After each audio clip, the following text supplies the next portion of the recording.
திருக்கணித பஞ்சாங்கத்தின்படி வரக்கூடிய வைகாசி மாதம் 18ஆம் தேதி ஜூன் 2ஆம் தேதி அதிகாலை 1:50 குரு பகவான் மிதுன ராசியிலிருந்து கடக ராசிக்கு பயிற்சி ஆகிறார். கடகத்துல குரு உச்சம்.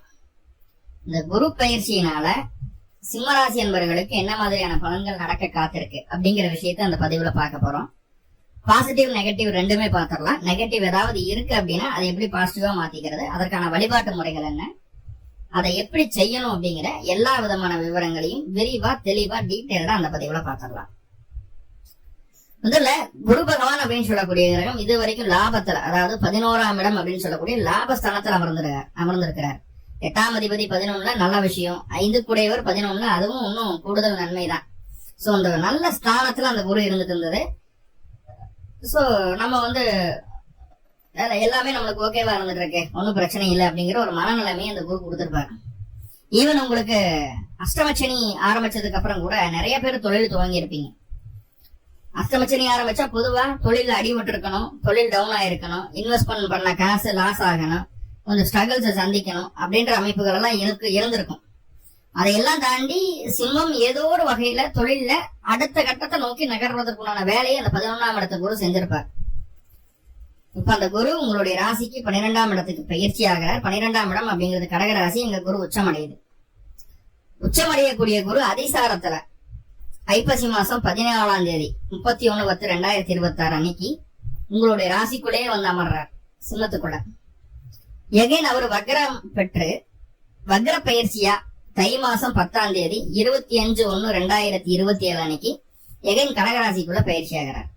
இப்படி அதிசாரமா சிம்மத்துக்கு வர்றதும் பின்னாடி வக்ர பயிற்சியாகி கடகத்துக்கே போறதும் இந்த 2.5 மாச காலம் ஏதாவது பெரிய சேஞ்சஸ் இருக்குமா அப்படின்னு கேட்டா பெரிய சேஞ்சஸ் எல்லாம் கொடுக்காது. ஒரு 80% குரு கடகத்துல உச்சம் பெற்று அமர்ந்திருந்து என்ன பலனை தருமோ அதைத்தான் தரும். சோ அதைத்தான் டீட்டெயில்டா பார்க்க போறோம். எந்த ஒரு கிரகம் பயிற்சி ஆனாலும் நன்மையும் உண்டு தீமையும் உண்டு. நன்மையா தீமையா அப்படிங்கறது அந்த கிரகம் எந்த ஸ்தானத்துல இருக்குது, எந்த ஸ்தானாதிபதி அப்படிங்கறத பொறுத்துதான் அமையும். சனி பயிற்சி ஆனாலுமே நன்மைகள் உண்டு. இப்ப சிம்மத்துக்கு ஏன் சனி பயிற்சி பெரிய அளவுல ஒரு பாதிப்பை கொடுக்கல அப்படின்னா அவர் 6ஆம் அதிபதி ஆயிடுறார். 6ஆம் அதிபதி 8ல் மறைவது கெட்டவன் கெட்டதில் கிட்டிடும் ராஜயோகம் அப்படிங்கிற அமைப்புல போயிடும். இதுவே துளாராசியா இருந்து அஷ்டமச்சனியா இருக்கு அப்படின்னா பயங்கரமான பாதிப்பை கொடுக்கும். அப்ப எந்த ஸ்தானாதிபதி எங்க போய் உட்காரார் அப்படிங்கறத நம்ம கண்டிப்பா பார்க்க வேண்டிய ஒரு விஷயமா இருக்கு. சோ அப்படி குரு பயிற்சியில என்னென்ன நன்மைகள் இருக்கு, என்னென்ன தீமைகள் இருக்கு சிம்மத்தை பொறுத்தளவுக்கு அப்படிங்கறத பார்க்கலாம். முதல்ல குரு பகவான் உங்களுடைய ராசிக்கு 5ஆம் அதிபதி, உங்களுடைய ஆள் மனச சொல்லக்கூடிய கிரகம், குழந்தைகளை சொல்லக்கூடிய கிரகம். அதே நேரத்துல பூர்வ புண்ணியம் அப்படின்னு சொல்லக்கூடிய உங்க பூர்வீகத்தை சொல்லக்கூடிய கிரகமா குரு பகவான் வருவார். அதே போல அவர் 8ஆம் அதிபதியும் கூட. அதாவது ஒரு மனுஷனுக்கு என்னென்ன வேணாம் நினைக்கிறோம், சண்டை சச்சரவு இருந்தா மனசு திருப்தி இல்லை, அவமானம், தலைகுனிவு, கோர்ட்டு கேஸ் வழக்கு பிரச்சனைகள், நீண்ட காலமா இருக்கக்கூடிய நோய், விபத்து, கண்டம், இதெல்லாம் மனசுக்கு பிடிக்காத விஷயமா இருக்கும் இல்லையா? அதெல்லாம் லைஃப்ல வந்ததுன்னா லைஃப் ரொம்ப ஸ்டேஜ்லயே போயிட்டு இருக்கும். இருக்கிறக்கே பிடிக்காம வாழ்க்கையே வேணாம் தோன்ற அளவுக்கு ஒரு எண்ணங்களை கொடுக்கக்கூடிய ஸ்தானம் அப்படிங்கிறது அது 8ஆம் இடம். அதற்கு அதிபதி குரு. அதே 8ஆம் இடத்து அதிபதி தான் எதிர்பாராத பெரிய அதிர்ஷ்டங்களை கொடுக்கறதும் 8ஆம் இடம் தான். அதற்கும் அதிபதி குரு தான். சோ அப்படிப்பட்ட குரு இது நாள் வரைக்கும் 11ஆம் இடத்துல வந்திருக்காரு. இப்ப 12ஆம் இடத்துக்கு வந்துடுறாரு, உச்சமடைகிறார். இதுக்கு முன்னாடி என்னென்ன கோர்ட்டு கேஸ், வம்பு, வழக்கு, பிரச்சனைகள் என்னென்னவெல்லாம் இருந்ததோ அது எல்லாத்துக்கும் ஒரு நல்ல விடிவு காலம் கிடைக்க போகுது. என்ன பிரச்சனையா இருந்தாலும் தீர்றதுக்குண்டான ஒரு சூழ்நிலை, அதை உங்களை கடந்து வெளியில போயிருது. அந்த பிரச்சனைகள் முக்கியமா உயிர் சொத்து சம்பந்தமான விஷயங்கள் இருந்த அந்த பிரச்சனைகள் நீங்கும். 2வது பாத்துட்டீங்கன்னா 8ஆம் அதிபதி 12ல் போய் அமர்ந்திருக்கக்கூடிய ஒரு சூழ்நிலையாக இருக்கக்கூடிய ஒரு அமைப்புகள் அப்படின்னு பார்க்கும்போது உங்களுக்கு யாராவது பணம் கொடுக்க வேண்டிய விஷயங்கள் இருந்ததுன்னா அது உங்களுக்கு கிடைக்காமல் உங்களை விட்டு வெளியேறுவதற்கு வாய்ப்புகளை சொல்கிறது. அப்போ அவன் நம்மளை ஏமாத்திட்டு நம்மளை விட்டு வெளியே போறான் அப்படின்னு நம்மளுக்கு தெரியும் போதே டக்குன்னு அப்பவே அரெஸ்ட் பண்ணி என்ன ஏதுங்கிறத பார்த்து முடிஞ்ச அளவு கறந்துடணும். விட்டோம்னா திருப்பி வாங்க முடியாது, விட்டாதான் திருப்பி வாங்க முடியாது. முதல்ல கொடுத்தா தானே விடுறக்கு, கொடுக்காம இருந்துட்டா 12ஆம் இடத்துல குரு இருக்கும்போது விரையும் ஏற்படுறது சகஜம்தான். காசு கொடுக்காம இருந்துட்டா எதுக்கு விரையும் ஏற்படுது? ஒருத்தரை நம்பி காசு பணம் கொடுக்காதீங்க, ஒருத்தரை நம்பி ஒரு விஷயத்துல இன்வெஸ்ட் பண்ணாதீங்க. ரைட்?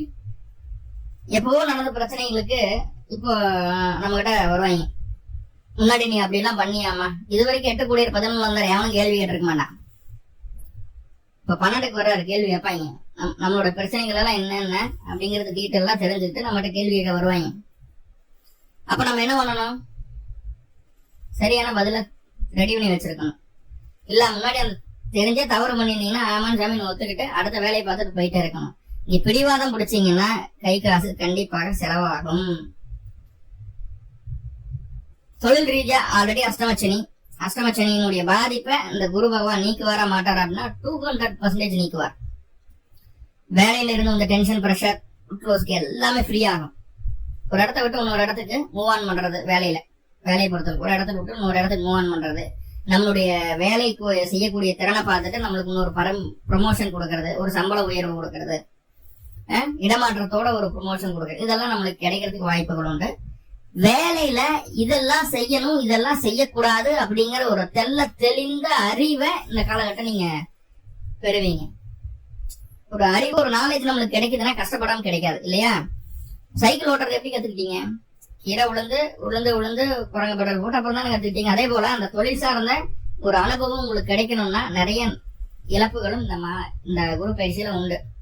அது எல்லாமே உங்களை அடுத்த கட்டத்தை நோக்கி வளர வைக்கிறதுக்கு உண்டான ஒரு இழப்பீடுகளை தவிர உங்களை கீழே இறக்குவதற்காக இல்லை அப்படிங்கறத மனசார ஏத்துக்குங்க. சின்ன சின்ன கஷ்ட நஷ்டங்கள் வந்துன்னா அதெல்லாம் பார்த்து கவலையே விடாதீங்க. இதை தாண்டா அடுத்தது நம்மளுக்கு சக்சஸ் தான் அப்படிங்கிற ஒரு மனநிலைமையில போங்க, கண்டிப்பா ஜெயிச்சிடுவீங்க உறுதியா.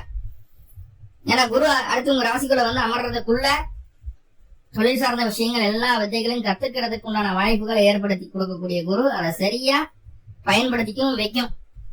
குரு உங்க ராசிக்குள்ள வந்துட்டாரு, அடுத்து குரு பயிற்சியில ராசிக்குள்ள வந்துட்டாருன்னா தொழில டவுன் கிரேட் ஆயிடும். அதுக்கு முன்னாடியே கிடைக்கக்கூடிய வாய்ப்பை சரியா பயன்படுத்தி என்னென்ன கத்துக்கணுமோ எல்லாம் கத்துக்கிடுங்க. அதுக்கான வாய்ப்பை குரு பகவான் ஏற்படுத்தி தருவார், எந்த மாற்றமும் இல்லை. கத்துக்கிறதுக்கு தடையும் பண்ண மாட்டார். ஏன்னா அந்த சனியைத்தான் குரு பாத்துறாரு. யாரா ஒருத்தருடைய உதவி கிடைக்கும், தடை இல்லாம படிக்கவும் முடியும், கத்துக்கவும் முடியும். தொழில் ரீதியா சொல்ல போனா சரி. அப்புறம் அந்த குரு வந்து சனியை பாக்குது இல்லையா? சனியை பாக்குறது அவர் 7 இல்லையா? 7 குரு பகவான் பாக்குறதுனால கணவன் மனைவி இடையே இருந்த அந்த கருத்து வேறுபாடுகள் கொஞ்சம் கொஞ்சமா தெளிவாகும். நம்ம நினைச்சிட்டு இருப்போம் நம்மளுடைய வாழ்க்கை துணைக்கு தான் ஒண்ணும் தெரியல, முட்டாளு அப்படின்னு நினைச்சிட்டு இருப்போம். இப்போ அவங்களுடைய வேல்யூ என்ன அப்படிங்கறது காட்டி கொடுத்துருது குரு. ஏன்னா குருவோட பார்வை சனிக்கு கிடைக்குது இல்லையா?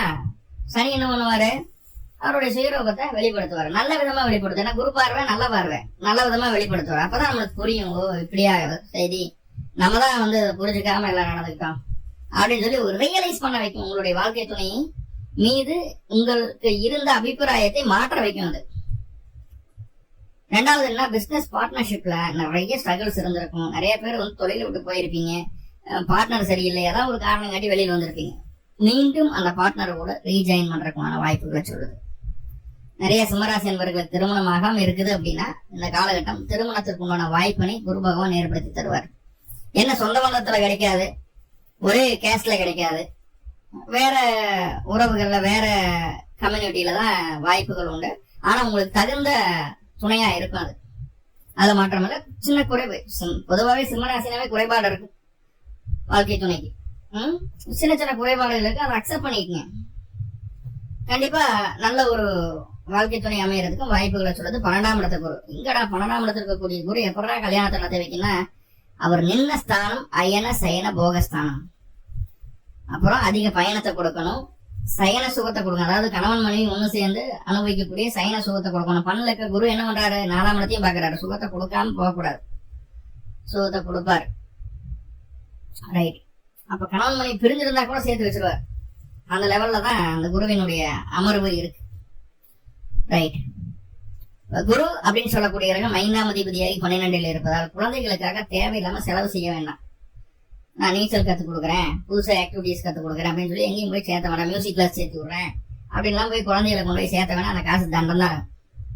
குழந்தைகளுக்காக செய்யக்கூடிய செலவுகள் விரயத்தில் தான் முடியும், எந்த விதத்திலையும் பிரயோஜனப்படாது. அதே நேரத்துல புதுசா எக்ஸ்ட்ரா ஏடான் கோர்சஸ் எல்லாம் பண்றேன், இதை வச்சுட்டு அந்த கெரியர் டெவலப் பண்ணிக்கோ அப்படி இப்படின்னு ஏதாவது நிறைய காசு பணம் கட்டி கோர்சஸ் எல்லாம் ஜாயின் பண்ணீங்கன்னா அது நம்மளுக்கு விரைவா போறதுக்கு வாய்ப்புகள் உண்டு. பூர்வீக சொத்து சம்பந்தமான விஷயங்கள் பேச்சுவார்த்தைகள் உட்படக்கூடிய ஒரு சூழ்நிலை இருந்ததுன்னா அதை தவிர்த்துக்கிறது நல்லது. நீங்களா போய் கிணத்துல விழுந்துடாதீங்க. ரைட். குழந்தைகளுக்கு சற்று உடல்நல தொந்தரவுகள் வந்து போறதுக்குண்டான வாய்ப்புகளை சொல்லுது. ஆனா குழந்தைக்காக முயற்சி பண்றோம்னா தாராளமா பண்ணலாம், தப்பில்லை. குழந்தைக்காக முயற்சி பண்ண தாராளமா பண்ணலாம், சக்சஸ்ஃபுல்லான ஒரு ரிசல்ட்டை கொடுக்காது, எதுல எந்த மாற்றமும் இல்லை. ஆனா இருக்கிற குழந்தைய கவனமா பாத்துங்க, தெளிவா அவங்களுடைய உடல் ஆரோக்கியம் எப்படி இருக்கு என்ன ஏதுங்கிறதெல்லாம் பக்குவமா பாத்துக்கிறது நல்லது. ரைட். குழந்தையும் பேரை வச்சுட்டு விரைய செலவுகள் வரத்தான் செய்யும். அது சுப செலவுகளா மாறுவதற்கு வாய்ப்புகள் அதிகமாக ஆக்கிக் கொள்ளுங்க. நம்ம கையில தான் இருக்குது, நம்ம கையில தான் இருக்குது. அவரு குழந்தைகளுக்கு என்ன வரும் என்ன வராதுன்னு பார்த்துட்டு அதுக்குண்டான செஞ்சா அவங்க நல்லபடியா வந்துட்டு போறாங்க.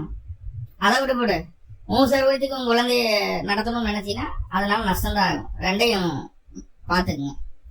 ஏன்னா இப்ப நம்மளுக்கு தெளிவான மனநிலைமையும் இருக்காது சிம்மத்தை பொறுத்தளவுக்கு. என்னன்னா ராசிக்குள்ள ஆல்ரெடி கேது இருக்கு, 7ஆம் இடத்துல ராகு இருக்கு. பாக்குறவங்க எல்லாம் பாம்பு மாதிரி தான் தெரியும், எல்லாரும் நம்மளுக்கு எதிரி மாதிரி தான் தெரிவாங்க. நம்மளுக்குள்ளேயே ஒரு மனசுக்குள்ள ஆள் மனசுக்குள்ள ஒரு பயம் இருக்கும், ஒரு குழப்பம் இருக்கும், ஒரு தெளிவில்லாம இருக்கும். அப்போ சுய முடிவுகளை தவிர்த்து வாழ்க்கை துணை என்ன சொல்லுது, அம்மா என்ன சொல்றாங்க, அப்பா என்ன சொல்றாங்க, அவங்களுடைய ஒப்பீனியன் எல்லாம் என்ன அப்படிங்கறத தெரிஞ்சுக்கிட்டு அதுக்கப்புறம் நீங்க அவர்களை சார்ந்து இயங்கும் போது துன்பம் இல்லாமல் சந்தோஷமா நிம்மதியா வாழ முடியும். அதுல எந்த மாற்றமும் இல்லை. சரி, குரு பார்வை 4ஆம் இடத்துக்கு இருக்குதா அப்படின்னு பார்த்துட்டா குரு பார்வை 4ஆம் இடத்துக்கு உண்டு. வண்டி வாகன வீடு சொத்து சுகம் சம்பந்தமான விஷயம் எந்த பிரச்சனையும் இல்லை. தாயாரோட உடல் ஆரோக்கியம் அதிகமாயிடும். உங்களுக்கு உடல் தொந்தரவுகள் ஏதாவது இருந்தா அதுவும் சரியாகுது.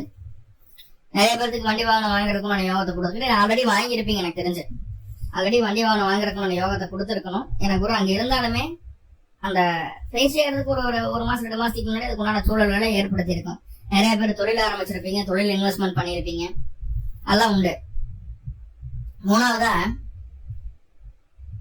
குருவினுடைய பார்வை ராசிக்கு 6ஆம் இடத்துக்கு இருக்குது. வேலை இல்லாதவங்களுக்கு வேலை கிடைக்கும். வேலைக்காக முயற்சி பண்ணி வெளியூர் வெளிமாநில வெளிநாடு போகணும் முயற்சி எடுத்துருக்கீங்களா, அதுவும் சக்சஸ்ஃபுல்லா நடக்கும். வேலையில இருந்து வந்த பிரச்சனைகள் தீரும். யாரெல்லாம் வேலையில உங்களுக்கு எதிரிகளா இருந்தாங்க அப்படிங்கிற விவரத்தை கண்டுபிடிச்சிருவீங்க. இத்தனை நாள் நம்மகிட்ட நல்ல நோட்டவே நடிச்சா இப்ப பார்த்தா நம்மளுக்கு எகென்ஸ்டா பேசுறேன் அப்படின்னு நம்மளுக்கு ரொம்ப சங்கடமாயிரும். அவன் வேணா ஒதுக்கிடும். எதிரிகளை வேணாம் என்று சொல்லி ஒதுக்கக்கூடிய ஒரு சூழ்நிலை. நண்பரா நினைச்சவன் எதிரியா மாறிடுவான். அதாவது நம்மளை விட எல்லா விதத்திலயும் அவன் தகுதி வாய்ந்த நபர் அப்படின்னு நம்ம நினைச்சிருப்போம் இல்லையா, அவன் தான் சில்லறத்தனம் பண்ணிருப்பான். அதை நம்ம கண்டுபிடிச்சிருவோம் அந்த காலகட்டம். ரைட். அதே நேரத்துல ராசிக்கு 8ஆம் இடத்தை குரு பாக்குறாரு. அப்போ இது வரைக்கும் ரொம்ப விளக்க பிரச்சனைகள் நம்மளுக்கு ஆகாத விஷயங்கள் என்னென்ன நடந்ததோ அது எல்லாமே நம்மளுக்கு எகென்ஸ்டா இருந்தது பூராம நம்மளுக்கு சாதகமா மாறுது. வெளியில கொடுத்த காசு பணம் எல்லாம் வர்றதுக்கு வாய்ப்புகளை சொல்லுது. அதே நேரத்துல இந்த காலகட்டம் எதுலையும் யாருக்கும் போய் சப்போர்ட் பண்ணி நிக்க வேணாம்னு சொல்லுது. நம்ம எல்லாத்துக்கும் உதவி செய்யணும் அப்படின்னு நினைச்சிட்டு இருப்போம். ஆனா அந்த எண்ணம் தவறானது அப்படிங்கறது பின்னாருக்குள்ள நம்ம ஃபீல் பண்ணுவோம். யாருக்கு சப்போர்ட் பண்ணி போய் நிக்காதீங்க. ரொம்ப கஷ்டப்படுறான், ஒரு வேலை வாங்கி கொடுக்கலாம் பிடிக்கலாம் அப்படி இப்படின்னு எண்ணத்தோட போய் ஏதாவது சப்போர்ட் பண்ணீங்கன்னா உங்களை குனிய வச்சு அவங்க குதிரை ஏறிட்டு போயிடுவான். அதை பாத்துக்கிட வேண்டியது இருக்கும். சரி, என்னென்னவெல்லாம் செய்யக்கூடாது சாமி? டாக்குமெண்டேஷன், இடமாற்றம் தவிர்க்கப்பட வேண்டும். அதே போல குழந்தைக்கான முயற்சி தவிர்க்கப்பட வேண்டும். அதே போல ரொம்ப முக்கியமா கணவன் மனைவி உறவுல பிரச்சனைகள் இருந்ததுன்னா 3வது மனுஷனை வச்சு அதை பேசி பஞ்சாயத்து ரெடி பண்ணிக்கணும்னு நினைக்கிறது தவறு. உங்களுக்குள்ளேயே பேசி ரெடி பண்ணிக்கணும். 3வது மனுஷன் உள்ள வந்தான்னா குடும்பம் பிரிஞ்சு போச்சு. சோ அதை பாத்துக்க வேண்டியது இருக்கும். சோ இதுதான் தவிர்க்க வேண்டிய விஷயமா இருக்கு. நிறைய பாசிட்டிவான விஷயங்கள் பார்த்தா கொஞ்சம் நெகட்டிவும் இருக்கு. நெகட்டிவா பாசிட்டிவா மாத்திக்கிறதுக்கு ஏதாவது வழி இருக்கா அப்படின்னு கேட்டா கண்டிப்பா உண்டு. ஞாயிற்றுக்கிழமை அருகில் இருக்கக்கூடிய பழமையான சிவாலயங்களுக்கு போங்க. 2 நல்லெண்ணெய் தீபம் போடுங்க. தீபம் போட்டு வழிபாடு பண்ணிட்டு வாங்க, போதுமானது.